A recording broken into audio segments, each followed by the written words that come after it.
Okay, so story time. By the way, follow @glam by Helen on Instagram and send me your stories. Okay, so let's start from the beginning. There was this girl, we'll call her Braylon, who had just moved in next to me.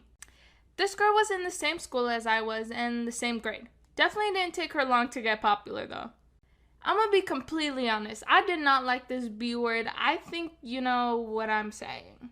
I just had a feeling from like the moment I met her. There was this one time during class where she just walked up to me and called me a fat ass B word. Like, huh? What? It doesn't make sense. And here's where shit went downhill quick. So we live in a small town called Callahan, and right beside us there's another small town called Hillard. There's this doctor's office / clinic in Hillard that pretty much half of my school goes to. So this one particular time, I went with my friend to get her flu shot. Surprise, surprise, my neighbor was there. You will not believe what happened next. Life for part 2. Okay, so part 2. Okay, so there ended up being a little wait room that you could sit and wait until the nurses call you in. When they call you in, there's like this little hallway with a weight scan thing.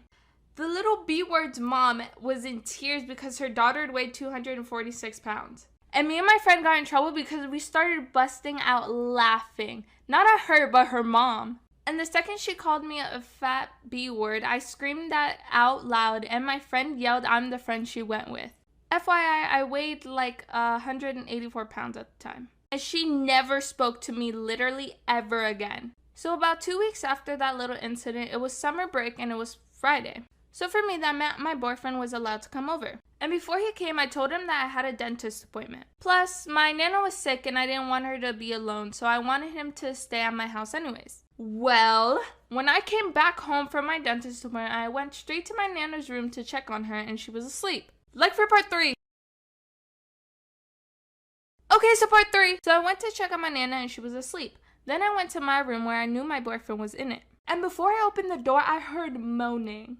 I slung that door open and I'm pretty sure you know what I saw. I grabbed that blonde-headed, big-nosed B word by the hair and dragged her all the way to my back door, which was literally right beside my bedroom.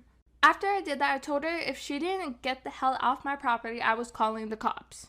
She ended up leaving, and all she had on was a bra and some shorts. Right after that, I went back to my bedroom and told my boyfriend to get out of my house. The next day, I went and told her mama what she did, and my boyfriend and my house in my bedroom on my bed. There is just no common sense.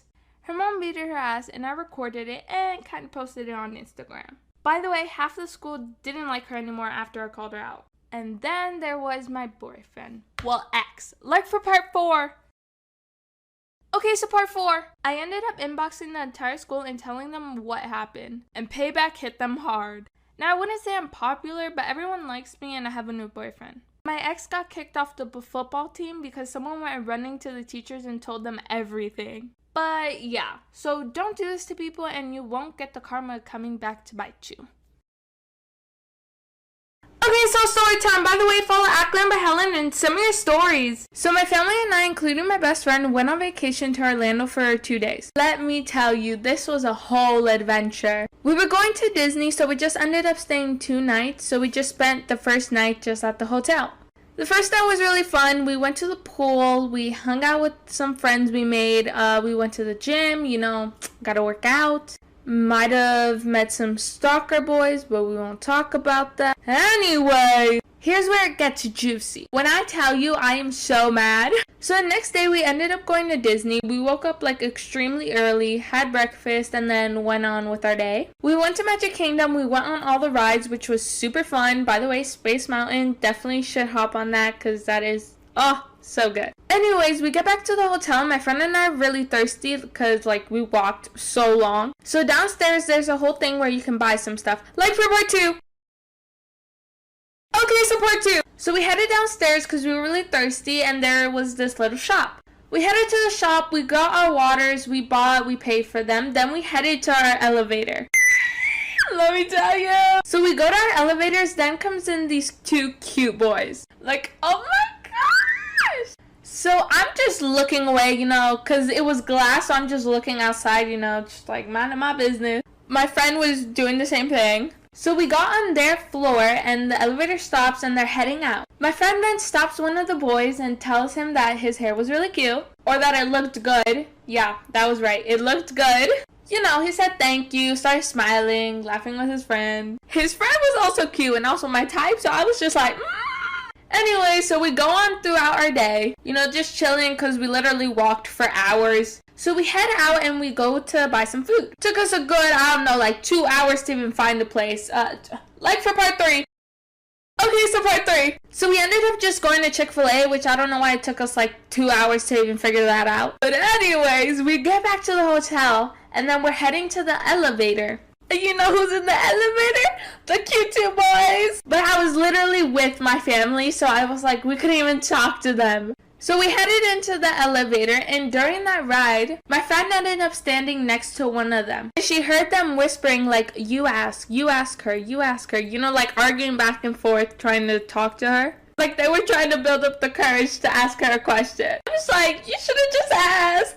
Anyway, so we just went to the first floor because there's like this balcony there that we wanted to eat there. It's not our floor, but it was cute, so we just sat there. Luckily for us, some of my family wanted something to drink, so I'm like, oh, I'll just go get something from downstairs. It was like the day before, me and my friend just were running around the hotel, you know, just looking at everything. Like for Okay, so part 4. So my friend and I offered to go get the drinks because they were downstairs and we kind of wanted to see the cute boys. Anyways, we headed downstairs and as we're going to like the little shop, we're in there choosing our drinks that we had to buy. All you could see was the boys coming towards us, then like stopping for a second. By the little shop there was a gym and you could see their shadows in the gym just standing there. The one I liked was like creeping around the corner and I think the other one was too. They were low-key waiting for us to just come out. You might say that they could have just been looking at other people, but mind you, it was just the cashier and us two in this shop specifically. We ended up seeing one of the people that we made like friends with the other night and we started talking. Next thing you know, we paid for everything, we headed to the elevator, and they were gone. I'm just like, you could have just waited 2 seconds more. 2 seconds more. Could have been having a whole hotel romance. We go back up and finish eating. Then we head upstairs, and as we're doing that, like for part 5.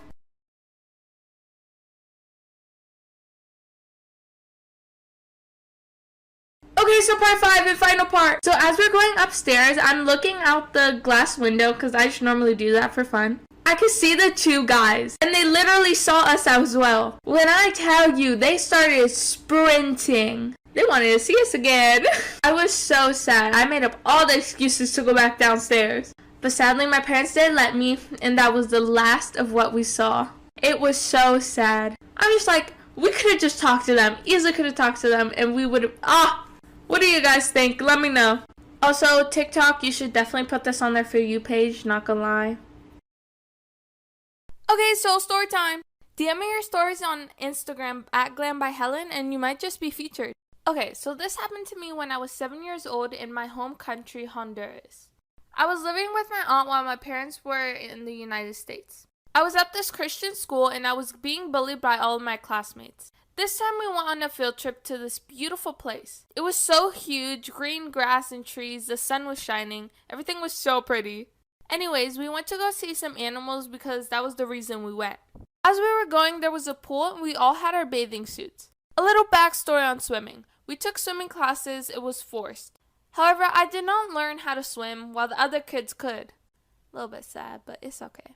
So everybody knew I could not swim. Great. Another thing to be bullied for. So fun. Anyways, let me describe the pool. It was small and it was very deep. When I say deep, like you could not see the end of the pool. Like for part 2. Okay, so part 2. Anyway, so yeah, you could not see the end of the pool. There was another side and kids were safe there. The other kids swam across the pool, but I could not swim, so I just stayed in the edge. So, this boy came up to me and we started playing tag around the edges of the pool. Acting like a friend when he ignored me. I was innocent. Anyways, I was having so much fun that he pushed me into the deep water. I was drowning and I saw the bottom of the pool, but it was just black. There was no end. I was not about to die. I had a family to live for. Excuse me. I have no clue how. I worked up the courage and decided to swim up. I don't know how I swam up, but I got out of the water. Let me just say that the teachers did not jump to save me. No one did. When I came out, they were outside the border just waiting for me.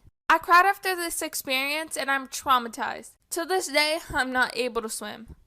That was so scary.